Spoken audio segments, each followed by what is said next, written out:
So, bonjour, nous sommes à l'Institut Pascal avec Jeffrey Jane Edwards and on va parler de mobilité urbaine. Puis, bonjour Jeffrey Jane, est-ce que c'est possible pour toi de nous expliquer ton expertise à propos de la mobilité urbaine? Okay. J'ai fait quand même plus de 30 ans de carrière en géomatique. Alors, c'est clair que j'ai quand même un ancrage dans la géomatique. Ma première discipline, c'était l'astrophysique. Alors, c'est pas la mobilité urbaine, mais il y a quand même une notion d'espace en lien avec ça. Mais j'ai aussi travaillé avec les arts de la scène, alors la manière qu'on se déplace en contexte avec les danseurs ou les acteurs ou les gens comme ça. J'ai travaillé plusieurs années avec une chercheuse danseuse, avec la manière que les enfants se déplacent et leur manière de jouer en quelque sorte dans l'espace. Alors ça aussi, c'est un sujet qui est un peu à côté de ce qu'on fait normalement, mais qui est intéressant. Oui.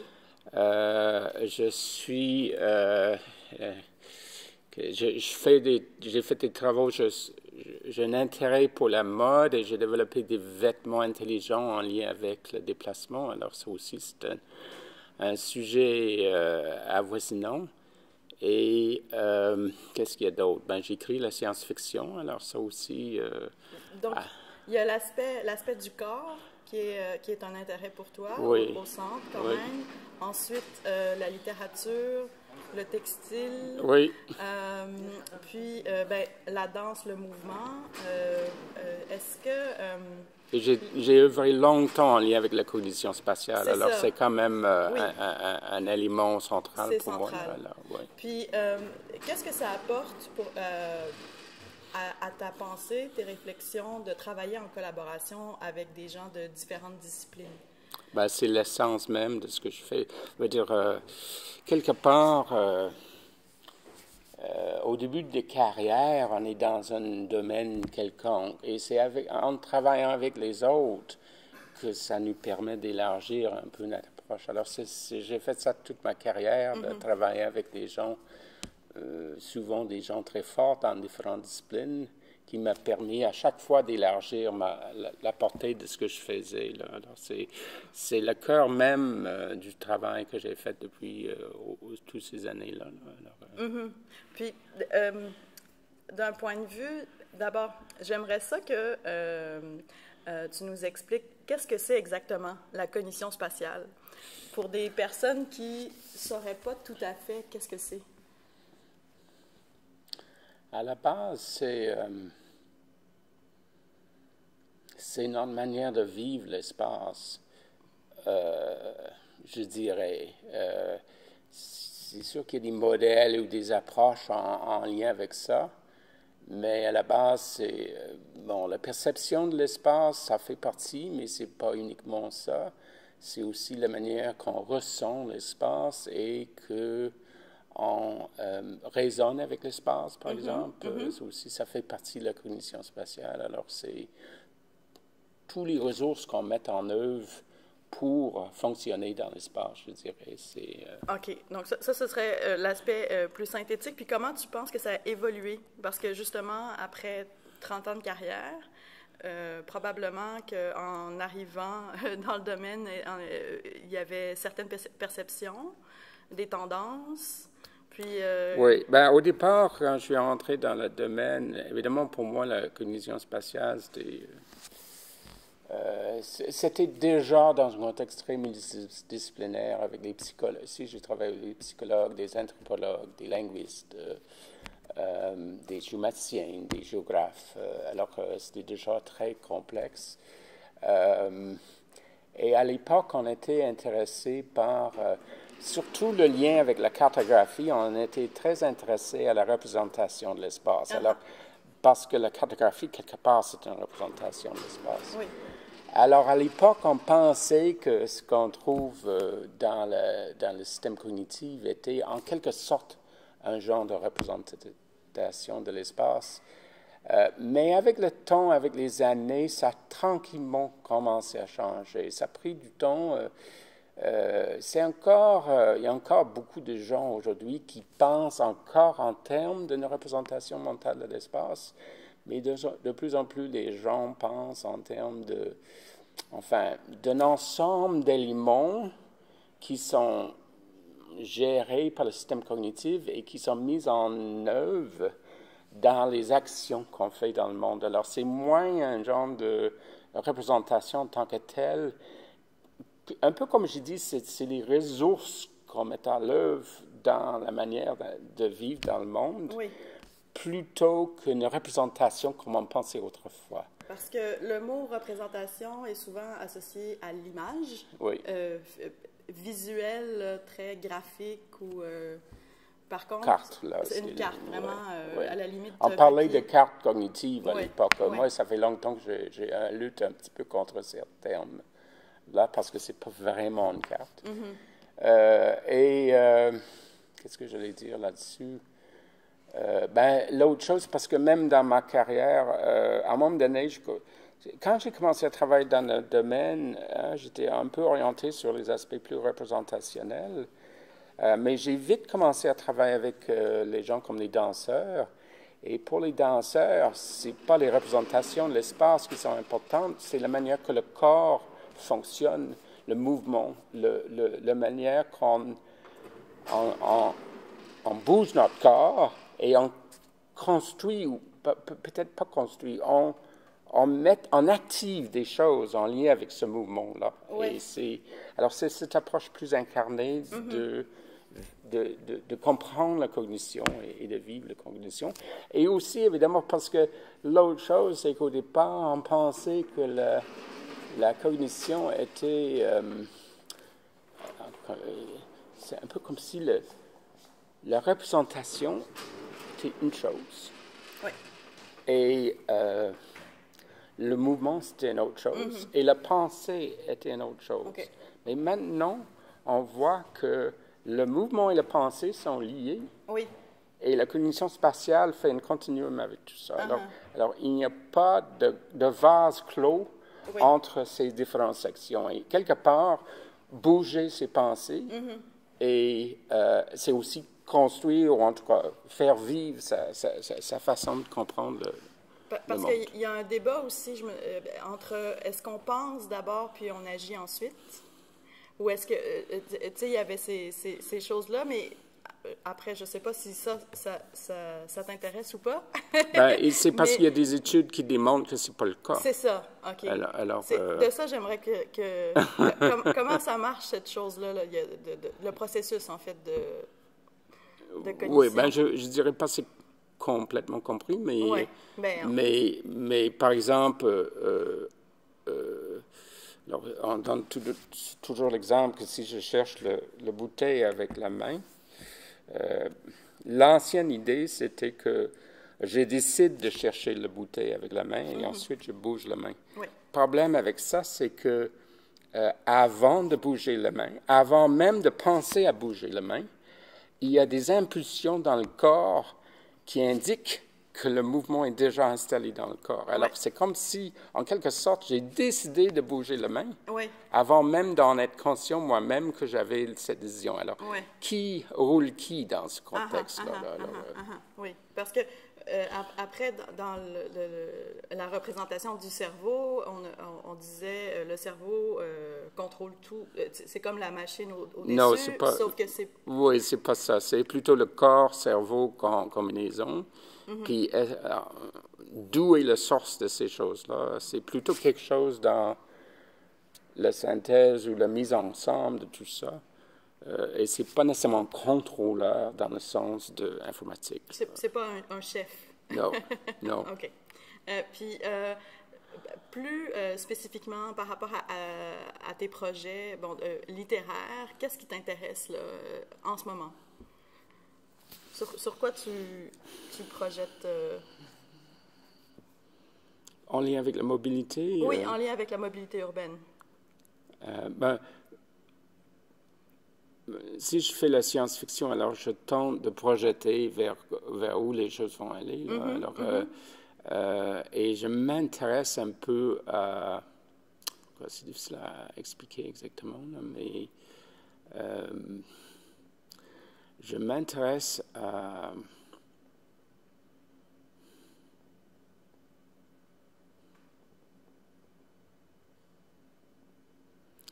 explorer la manière qu'on vive le corps dans les circonstances qui peuvent être très différentes de ce qu'on fait dans nos vies actuelles. Alors, bon, c'est sûr que en station orbitale où on n'a pas de gravité, oui, en apesanteur, c'est un exemple. Mais dans mes livres, c'est beaucoup pire que ça dans un sens. Dans notre manière de penser, nous, quelqu'un doit porter un scaphandre pour se protéger. Dans mes livres à moi, il n'y a pas de scaphandre. Les gens vivent dans le vide direct, mais avec une espèce de membrane qui leur protège alors, ils ont une relation avec les environnements qui est beaucoup plus proche que nous, on a avec nos environnements. Et ils vivent dans des environnements extrêmes. Alors, donc, en fait, c'est comme si tu veux projeter ce que serait une accumulation de freins à la mobilité, d'une certaine... Ouais, ben, celle qu'on connaît, nous. Oui, ou les augmentations. Oui, de regarder un peu les augmentations. Et comment ça modifie le fait d'être humain. Est-ce que ça change la manière qu'on est fait comme humain? Est-ce que c'est ça un peu qui m'intéresse? Sur tous les plans. Donc, parce que dans la littérature, on peut alors explorer le côté psychologique, émotif, très matériel aussi, par les descriptions. J'imagine que ça te... Alors, par exemple, dans mes livres, j'explore, par exemple, le fait qu'on vit une autre relation corps-environnement modifie les croyances religieuses qu'ont les gens. Ah oui, d'accord. Parce que la relation a changé. Alors, la croyance est alimentée à partir de notre relation avec le monde. Si la relation avec le monde a changé, les croyances vont changer aussi. Là. Alors, c'est ce genre de choses qui sont peut-être pas tout à fait évidentes au départ, mais finalement, en regardant, on comprend que... Oui, parce que d'une façon plus globale, on pourrait dire notre relation avec l'abstraction va se modifier. Oui, nécessairement. Comment on va... ben, je ne veux pas dire abstraire, mais comment on va construire des abstractions ou vivre les abstractions, donc des comportements, par exemple, notre connexion, on pourrait dire avec Dieu, là, par quel... Voilà, ça, c'est autre chose. Mon premier livre porte là-dessus. Ouais. Là, je travaille sur un livre, une suite, au fait, un livre qui considère l'idée d'une nouvelle configuration du corps qui est créée. Quelqu'un qui aura un corps pas comme on a. Avec 2 bras de plus, avec des yeux de plus, avec et comment sa perception du monde change en conséquence et sa conception du monde change en conséquence.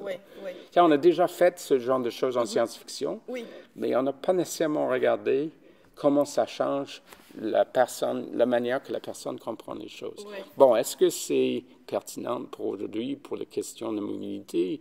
Moi, je crois que oui, parce que ça permet... C'est comme une pratique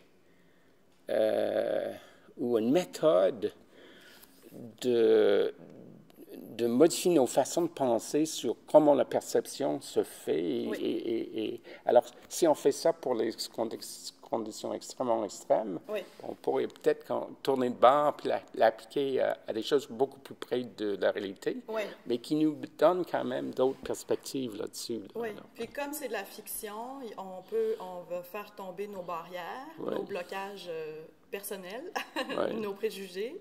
Puis à ce moment-là, on va aller dans des directions plus inattendu. Oui, c'est ça. Oui, d'une certaine façon. Ah, ben c'est vraiment... je pense que c'est une belle manière de le faire avec beaucoup de liberté, parce que dans l'écriture, il n'y a pas les contraintes techniques, je dirais, de faisabilité. Enfin, Ou est-ce que tu en places quand même? C'est-à-dire que mes livres sont plausibles. Hein? Je suis physicien, alors oui. quelque part, la physique est là. Ah, OK, d'accord. Ah, oui, OK. Donc, c'est un Tout biais. est pensé en fonction OK. du plausible, même si c'est pas tout à fait... si j'invente... Par exemple, dans mes livres, les gens vivent d'une autre relation avec le temps parce que ils ont développé un moyen de ralentir le temps au niveau de l'individu. Ah, OK. Avec un contrôle là-dessus. Okay. Alors, ça change le rapport entre un individu et le temps. OK. Donc, de manière vraiment individuelle, je peux décider de ralentir le temps de 75% plus longtemps. Oui, voilà. Okay. C'est pas... Évidemment, il n'y a aucune technologie comme ça aujourd'hui, mais c'est pas tout à fait hors pensée. Ah, ben non. Comme... à niveau quantique, il y a quand même des facteurs qui jouent sur ce genre de choses. Alors, on pourrait imaginer qu'on pourrait développer une telle technologie. Là. Alors, quand les personnages... Alors, je regarde, par exemple, est-ce qu'on regroupe les gens qui ont le même choix sur le déroulement du temps? Okay. C'est quoi les manières pour que l'une dise à l'autre ben, je suis un autre rythme de temps, puis il faut modifier un peu vos choses si on veut communiquer ensemble. Alors, il y a toutes sortes de jeux autour de ça, et ça a des impacts majeurs parce que le fait de jouer sur le temps permet, par exemple, à des gens... Alors, c'était un peu pour ça que j'ai développé des concepts au départ, c'est que... Aujourd'hui, si on veut imaginer un voyage intersidéral entre les étoiles, ben, il faut penser à voyager plus vite que la lumière, que je ne crois pas, parce que je suis physicien. Oui. Non, ça se peut pas, d'accord. Ou ralentir le temps. Et si on ralentit le temps, ben là, comment dire, il y a tendance pour les gens de vouloir de plus en plus ralentir le temps. Et là, ça a des conséquences sur la civilisation. Si la civilisation complète roule à une vitesse moins grande, ça aussi, ça a des conséquences. En tout cas, c'est sûr qu'on peut faire une parenté avec la gestion des fuseaux horaires. Déjà, on a une petite difficulté, là, oui. Puis, autre chose à laquelle ça me faisait penser, c'est une classification sociale, hiérarchique, peut-être. Tu sais, dans les facteurs sociaux, le fait de dire riche, pauvre, OK, non, maintenant, nos critères, c'est est-ce que j'ai plus de temps, moins de temps, ou une vitesse, ou un rapport au temps différent, puis là, ça fait des groupes sociaux. Donc, il y aurait... ce serait intéressant d'aller jusqu'au bout, là, de voir comment on regroupe. Oui, par exemple, le deuxième livre sur lequel je travaille, c'est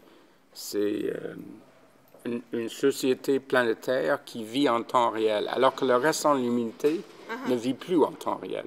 Alors là, ils ont des problèmes, parce que s'ils développent quelque chose, s'ils partent, par exemple, ben, ils ne peuvent pas revenir. Parce que le temps de partir puis revenir, il n'y a personne qui t'en vit encore là-dessus. La disparition. Alors que... c'est ça. Alors, il y a toutes sortes de conséquences. En tout cas, c'est intéressant. Puis, pour moi, c'est une continuation de ce que j'ai fait toute ma carrière, même si c'est la fiction, puis c'est un peu... C'est poussé, c'est flyé comme approche, mais... C'est en continuation avec ce que j'ai toujours fait, cette espèce de pousser les limites un peu, puis de repenser les choses autrement, puis créer des situations dans lesquelles les choses ne se passent pas comme avant. J'ai fait ça toute ma carrière. Là. Ça permet de poser des hypothèses quand même, puis d'avoir un protocole similaire, mais moins contraignant. Oui, Ouais. c'est ça. Puis c'est quoi le titre du livre qui a été publié, là? Plenum, The First Book of Deo. OK. Puis c'est disponible sur le web. Sur Kindle, sur toutes les plateformes. Ouais, c'est Donc, ça. merci. Dans les librairies. Là, Aussi? Oui. Donc, on peut avoir la version papier. Ah, ben là, c'est bien ça, la version papier. OK, merci, Jeffrey James Edwards. C'était super intéressant. Merci. Bye, bye.